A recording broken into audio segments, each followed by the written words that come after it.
Hello. Let's see who's here today. It's day 3 of the ReThink Weight Loss 14-day challenge, and I'm excited to be here with you. I've been getting really great feedback and feedback that helps me understand what the challenges are that you face. A lot of you face a lot of the same challenges I faced, and some face different ones, and it's really interesting and really helpful to think about how our mindsets either can help our healthy eating and weight loss journeys or can really defeat our healthy eating and weight loss journeys. And so that's what we're doing for 14 days from April 1st to April 17th, Monday through Saturday. I'm doing live trainings every day at 11 o'clock Mountain Daylight Time. I think we're on Daylight Time. And that is GMT -6 for those of you who are my friends who are in Australia or England, etc. If you didn't see day 1, that day that I talked quite a bit about why we have these limiting beliefs, where they come from and why they persist in our lives, and what some of the limiting beliefs are. Hi, Barb. Good to see you here. And I talked about what some of the limiting beliefs are that really can defeat our weight loss. And yesterday, day 2, I talked about, let me see, I have to look at my notes to remember. Oh yeah, the belief or attitude that it should be easy and natural and effortless for us to eat healthy and stay slender. It shouldn't be so challenging. It shouldn't be so difficult. We shouldn't have to eat so differently from other people.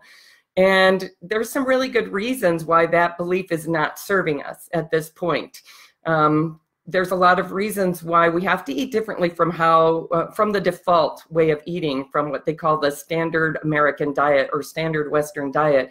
Because even though human beings are extremely adaptable when it comes to living environments we can live in, right? We can live in really hot, we can live in really cold, really dry, really wet. We're very adaptable, and we're very adaptable to different foods. We can eat so many different foods. I don't know if there's any other species that can eat the variety of foods that we eat or change our diets so much. However, the way that our food system has been changing in recent decades, even though we're surviving it, we're developing a lot of illnesses, and we're really not doing well as a species with the way that our food system is changing. So in order for us to really reclaim our health and vitality, we really have to eat pretty differently from other people around us. And that does take some effort. That takes some time and attention and intentionality to eat differently. So that's why the attitude, it should be easier than this, really doesn't help us. Plus, any new thing that we take on, if it's important and it's meaningful, it's not always going to be easy, right? There's going to be some challenges. There's going to be some learning. I was at symphony chorus rehearsal last night and thinking, you know, as the director's yelling instructions at us, right? And trying not to make us all cry, because he doesn't want to go quite that far. He just wants to get us really paying attention and doing a great job. I was thinking about how many people wouldn't understand half of anything he's saying or have any clue what he's talking about. So I started studying music in 4th grade. I've been learning what all those words mean and what the director means when they're yelling those words at us. So, anything that's important and meaningful in our lives that's going to be really enriching is going to take some effort to make happen. And so, yes, changing how you eat so that you can really be healthy and slender does take a little bit of effort up front. But as I was saying yesterday, a lot of my clients find it's a lot more enjoyable and a lot easier than you think once you get going with it, once you kind of put that upfront effort. Because the truth is, and you know this at some gut level, you're not going to be able to be really effortful about how you eat every day, 3 times a day for the rest of your life. It's going to have to become habitual because that's how eating is. But if we just give into the habits that we have now, we're just going to keep having the results that we have, right? And we're here because that's not what we want. I know for me, changing how I ate and changing my weight completely changed my health and just gave me so much of my life back. So I'm getting a little emotional about that. And that's why I'm doing this challenge, is I really want to help other people have the same experience that I had. Okay, so I'm gonna look at my notes here. What else do I want to talk about? Oh, so if you haven't seen video 1 or video 2, you can find them on this Facebook page, the Slender for Good Facebook page. Or let me know that you want to join the challenge, and I'll make sure that you're getting the emails every day for the 14 days. All right, so today we're going to go a bit more in depth with exercises that allow us to change our mindsets, because we really haven't been doing that yet. So during this 14 days, I really want you to come away with some tools for changing any mindsets that you want to change, whether it's related to healthy eating and weight loss or related to something else that's holding you back in life. Because we develop these limiting mindsets, all of us do, and they're serving a particular purpose. So we might have limiting beliefs like, I'm not someone who's good at math. I'm actually someone who's good at math. But there's a lot of people I know who say that, and it seems too big to me. It seems like it's a very defeating statement, I'm not good at math. And you know that there were some painful experiences that led somebody to that kind of conclusion about themselves. But once you have that belief, I'm not good at math, how many ways can that hold you back? Maybe you don't even try to figure out calculations when it comes to somebody's trying to sell you something and somebody's giving you a 20% discount. You're just going to have to trust them because you don't believe you can figure it out. And that would be a miserable feeling. And it really could lead to losing money, really, and paying more than you need to for things. There's so many ways that belief could really hold people back. I think of people who don't apply for certain jobs because they say, well, I'm going to have to do math in that job and I'm not good at math. And it may just be too big a statement and too defeating, too limiting. So why does our brain give us these ideas? Another one is anytime you're thinking of taking on some exciting challenge or something that will really make your life better, whether it's a healthy eating and weight loss journey, or it's learning music, or so many things that you can learn, right? Maybe you want to take up studying Spanish and really become fluent in Spanish because you're planning on going and living in Spain for a couple of months. Anything like that, the limiting belief, it's too hard, can come up. I can't do it, it's too hard. And that belief serves a particular function, as most limiting beliefs do. So I talked about this a little before, but our brains are very focused on conserving energy. So every place they can find a shortcut so that we don't have to think about something, they will. Because we need our brains to be thinking about so many things during the day. If we can shortcut here and shortcut there, it gets us through the day. But as you know, you develop a shortcut understanding of a certain type of person, for example, a prejudice or a bias. That can really limit you. It can limit you from getting to know and appreciate and treat with appreciation and respect some of the best people in the world. I've seen that a lot with, say, family members who I feel have stayed in a really small insular community, and they look at everyone different, whether it's from different race or different religion, or someone who's urban, or they're conservative and someone who's liberal. There's just all these groups of people that they feel, I don't think I'd be comfortable with those people. I don't know if they're safe. I don't know if they're like me, and those kind of limiting beliefs really hold us back. We all have those. And so let's see. So today the couple of skills that we're gonna talk about with changing these are foundational. You need these to be able to be successful with changing any limiting beliefs. And the first one is awareness. And it sounds so obvious, right? I always hate when somebody starts with the foundational stuff. So I always feel like apologizing for it. But we need to understand the foundational stuff and be using it well in order for those more sophisticated tools to work. And if you've studied emotional intelligence at all, you know that self-awareness is one of the biggest skills in emotional intelligence. And it's one of the biggest predictors of success and happiness in life. That if we are too unaware of what's going on within ourselves, there's so many ways that defeats us. So we really want to become aware of some of our limiting beliefs. And I think of it like, if we're not aware, it's within us, right? So it's having some control over us. And if we're not aware, it's like there's a battle and a conflict going on within our minds. Hey, Kari, good to see you. And that can be stressful and exhausting. I think of it like when you have a child who wants your attention, but you got to get dinner ready or trying to get a proposal out, and you just really need to ignore the child. And the more you ignore the child, the more the child goes, Mom, Mom, Mom, Mom. Pretty soon they're breaking things. It doesn't help to ignore these ideas. And we can be tempted to, because we feel like, oh, okay, I don't have time, but I got to do this, but I don't have time, but I got to do this. that kind of, by the end of a little battle like that in our heads, we're just exhausted and going to find something to eat that's going to make us feel a little bit better. So getting aware of these thoughts can really be helpful. Let's see. Yeah, so let's talk about the one, I don't have time to shop or prepare or cook food. The I don't have time limiting mindset can stop us from a lot of things. I don't have time to do that Spanish study before I go.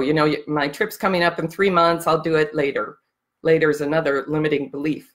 So why do we get these ideas of I don't have time? I like to tell a story about really when I finally got on the path to eating in a healthy way that would get me slender was, I believe, when I was in coaching. I was getting coaching from a health coach, and she was telling me, you're really going to have to start preparing more of your food. You can't just eat food on the run all the time. It's not going to work. And I said, well, you're just giving me an impossible task there, because I'm a nonprofit CEO. I'm super busy. I do not have time to prepare food. That's just one of my limits. And she, as a coach can do, very warmly said to me, I think it's really worth taking some time to think about how you're spending your time if you can't take half an hour a day to prepare healthy food. Like, what's so important to you with every other minute of your day that you can't find 30 minutes to prepare your food? Which kind of was oh, well, since you put it that way, I guess I need to think about this a little and get a little more aware of it. When I thought about it, we all have the same 24 hours a day. It's very popular for us to say we're too busy and we don't have time to do things. It's a very, very common thing, at least in America, in the society where I live, and I think over a lot of certainly the Western world. So why do we get this idea? I mean, it's about priorities, right? Anything that we can make a priority, we get done. If you get cancer and you just absolutely have to get to radiation 3 times a week, even though you don't feel like you have time for that, you're going to do it because it's about your survival and it's about your health and longevity. If you feel that way about healthy eating, the same thing can be true. I know for me and for most of my clients, we need to find some ways to make the food preparation not so onerous, so like I'll prepare a giant salad for today and tomorrow and for the next, and I'll also have some vegetables set aside there for a stir fry or something during those 3 days. So I don't prepare a giant salad every day, but I do about every second or third day. And so a lot of things like that can really help us. Let's see. So yeah, so talking about why we have these thoughts. So I don't have time can stop us from a whole lot of things that would make our lives richer. And why that is that our brains are set out to conserve energy, but they're also about survival. So our brains are not kind of working at, we want to have, sort of maximize the richness and fulfillment of our lives. Our brains are set out to make sure that we survive another day.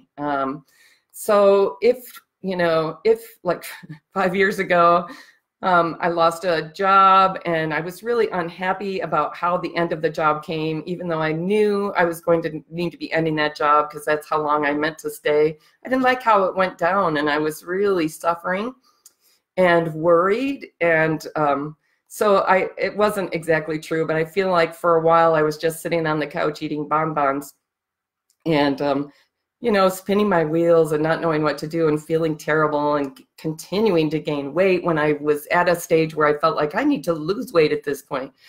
And so what I started realizing is that our brains, we get to the end of a day like that, and it was miserable and I was lonely and sad and, suicidal. I mean, sorry to laugh about that, but it was hard. It was a really hard time. And at the end of the day, my brain kind of goes, this was a good day. Nobody died. We didn't die. So, let's do this tomorrow. Let's sit on the couch and eat bonbons and cry.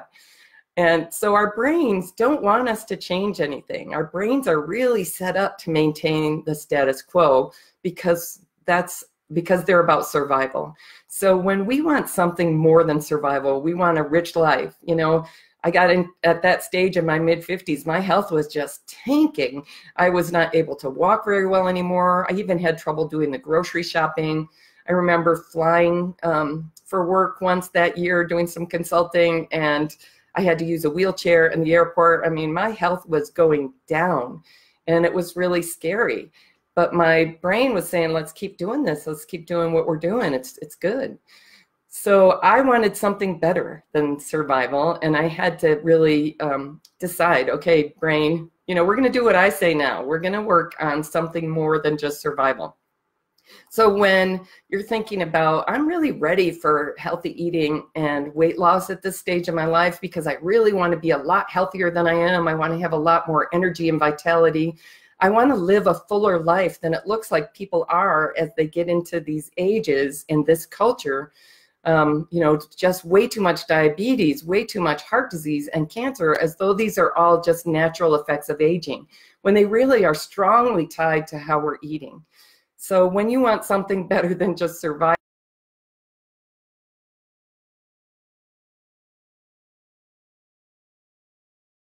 step is to start questioning these thoughts. And I want to teach you a little bit about good questions and bad questions in this context. It's very interesting. Psychologists and coaches are taught not to ask our clients why questions. Don't ask, why did you do that? Or why do you think you did that thing that you know you don't want to do? Here's the reason. And we find out that our brains have this interpreter function in the left hemisphere. And what it means is anytime we're trying to figure out why we did something, we're going to make up a story. And most of the time, a whole lot of research shows this, we're not very accurate about it. We don't really always know or understand what our motivations were. But it's like if you asked a director, okay, I just watched that movie and I don't understand the motivation of this person. They may have not thought about it, but they're going to make up a story that fits, you know, fits the plot. We do the same thing. Our brains kind of look at what we did. They look at our history. They look at the emotions that were going on and they say, this is the reason. But there's really no reason to believe the accuracy of it. The right hemisphere tends to just tell things really factually if you can separate the two like they do in certain split brain studies. But the left hemisphere will make up stories, and that's really the language hemisphere more than the right. So so we want to ask questions. Now, when we ask ourselves questions, we don't want to ask why. We're going to avoid that question. You know, you do this after a binge, like, why did you do that? You knew you didn't want to eat that. You said you weren't going to eat that, and now you're eating it and you ate the whole bag or whatever. Well, it's because I don't have good willpower. You know, it just doesn't lead us, that question doesn't lead us into a helpful place. We don't find answers for fixing it. We find answers for keeping the problem going. So we want to ask ourselves good questions. I didn't ask you guys as you joined in, but I know that some people have been joining and I can't see them. Like I can see Barb and Kari right now, but I can't see other people. At least I've been finding this over the days. So I'd love if you guys would note in the comments box that you're here and where you're here from as I talk about this. And I want to ask you to think about too, how does a thought make you feel? So when you ask yourself, why did you just eat that thing you said you weren't going to eat? How does that thought make you feel? So I think it makes you feel lousy. It makes you feel like a parent is scolding you, right? Or a teacher or some adult is scolding you, like you're a child and someone's scolding you. That doesn't bring out the best in us generally, right? That brings out a defensiveness. So what about if you ask yourself a question that is more constructive? And even asking yourself that, what would be a helpful question to ask myself right now? I'm saying to myself, I don't have time to prepare and eat healthy. What would be a helpful question to ask myself now? I would love if you guys would note in the comments a helpful question that you can think about at that for that issue of I don't have time. And I have to think about, there's people who are watching this on recording and there's people who are watching this live. I have to try to balance that. But I would love to see some comments and get some interaction and not just have it be me talking. So what's a helpful question for I don't have time? I think one could be, how could I make time? How could I make time to make it, how could I make it a priority and make time for eating healthy and a successful weight loss journey? And I think that a way that you can, I think that that will lead you into some constructive places. How could I make time? So when I did this, yeah, when do I have time to prepare food today? Thank you, Barb. Or when can I make time to prepare food today? How can I make food preparation something that fits in my regular daily activities? So for me, when I started doing a time study, I mean, this is one of the things that my coach encouraged me to do, is do a time study and look at how you're spending your time. Okay, that got a little bit embarrassing. You know, there's times that I'm playing games. It's not that playing games on the computer, on the phone, is a bad thing to do. There can be some benefit to it. But if I could find an hour to do that every day and an hour to watch television every day, it started to look like I could find half an hour to prepare food every day. Let's see, and Kari wrote, what is one thing you can do to make time to fix one food for use later in the week? That's a great question. Yeah, so those questions lead you into problem solving mode. They lead you to solutions to this I don't have time problem, right? So does that make sense? Become really aware of the limiting beliefs and then ask yourself questions. And we also talk about when you're becoming aware of a limiting belief, just notice the thoughts and just say them to yourselves. I'm thinking I don't have time to prepare healthy food. That's interesting. So don't try to judge it. Don't engage the judging part of your brain, because that just makes you feel bad and makes you want to eat, frankly. That's one of our fallback ways of solving that discomfort that we feel when we're judging ourselves. So just noticing it, saying it out loud. I'm thinking I don't have time to prepare healthy food. That's interesting. And just sit with it. We talk about sort of surfing it, kind of let yourself see what you're feeling, see what you're thinking, and just kind of surf with it. Don't fight it. It's like trying to fight the child who's trying to get your attention. You know, it's just going to escalate lots of times until you give them some attention. I'm not suggesting that you always have to give in to a child demanding attention, but lots of times just trying to put them off doesn't work. Same thing with this thought of I don't have time, or these other kinds of limiting beliefs. How could you carve out 5 minutes to just sit with that thought and give it and think about it? Well, how could I make time? When can I prepare food? What's the best strategy for me to be preparing healthy food for myself? Yeah, for me, for whatever reason, lots of times it's to prepare a salad at lunchtime for today and tomorrow and cut up vegetables at the same time for stir fry. Everybody has to find their own way. I have friends who prepare their meals for the day every night the day before. I have friends who prepare their meals for the week. I don't know if you've seen those mason jar salads, but it is a way to prepare your salads for the whole week.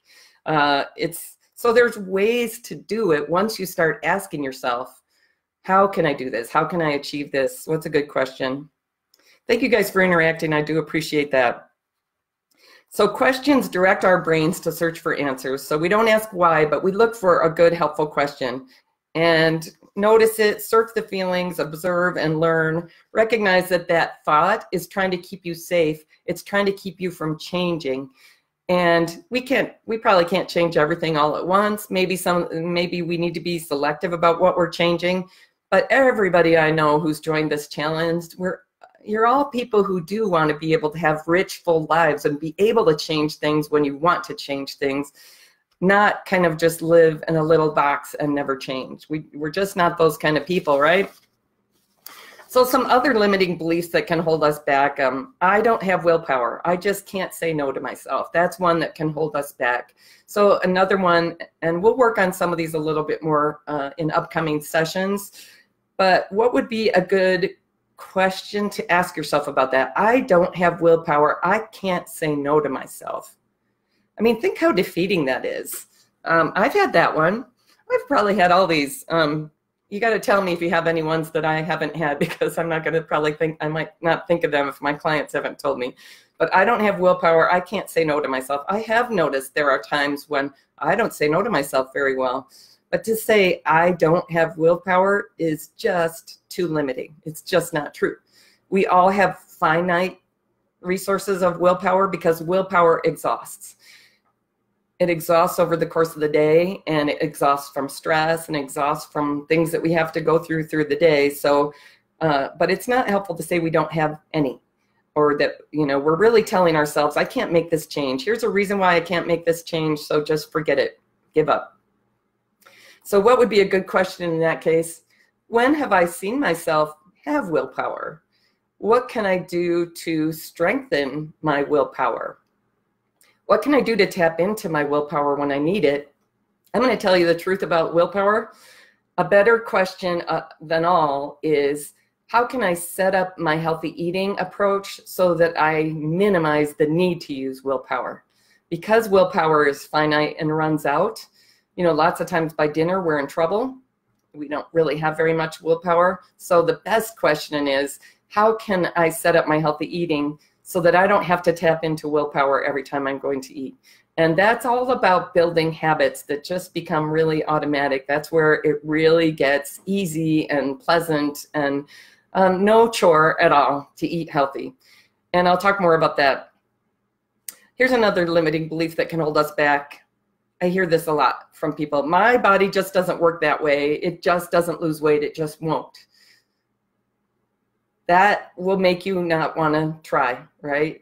It's a limiting belief because it says, just forget it. Just don't try because your body can't do this. You've already tried and it doesn't work and you've learned.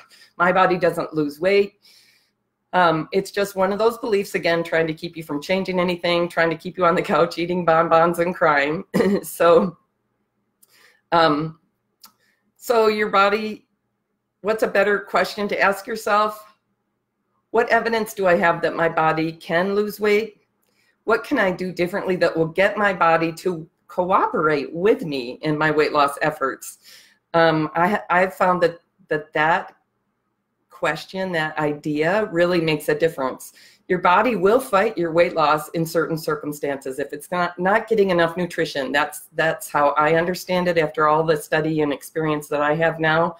Your body's not going to cooperate. It's going to hold on to calories coming in, and it's going to also cause you to want to eat more if you're not getting enough nutrition. That's partly why we have to really eat differently from other people around us, because there's just far too many calories of food-like substances that are really low in nutrition, and most of us are not eating anywhere near enough of the highly nutritious foods that our bodies really need. So this is leading to being overweight, and I don't know if I could go so far as to say malnourished, but our bodies aren't getting the nutrition they need and yet are gaining too much weight with the way that we're eating these days. So we really do have to change our eating. But once you really get in this habit of eating very healthy, nutritious foods, and you really cut out or really minimize the highly processed food-like substances, your body goes, yay, I was waiting for you to notice that I was here. You know, thank you for loving me. Thank you for giving me nutritious foods. So, so my body just doesn't work that way. I can't lose weight. A good question is, what can I do differently for my body to make it cooperate with me in this weight loss journey? All right, we need to stop here. You're on the path to getting slender for good. If you're learning skills to combat sort of limiting beliefs that hold you back, and if you're building this slender psychology that supports healthy, slenderful eating. Tomorrow, I'm going to teach a next level strategy for changing limiting beliefs that defeat your weight loss. So I hope you're starting to see how changing your mind and changing your limiting beliefs can support your healthy eating, can support you eating that way with integrity and getting to the weight loss that you're wanting and a really slender, healthy, you know, easy to move body. So keep showing up, and I'm so glad that you're on this path with me. Stick through to day 14, which will be a week from Tuesday, and so that you can do the survey and get a free gift from me. And tomorrow, If somebody you know might be interested in learning about how to change their mindsets, their limiting beliefs when it comes to healthy eating and weight loss, let them know about this. They can go to slenderforgood.com/14-day challenge. Glad you're here. I hope you have a great day and eat some really nourishing food and really treat your body well. And I'll see you here tomorrow. Love you. Bye.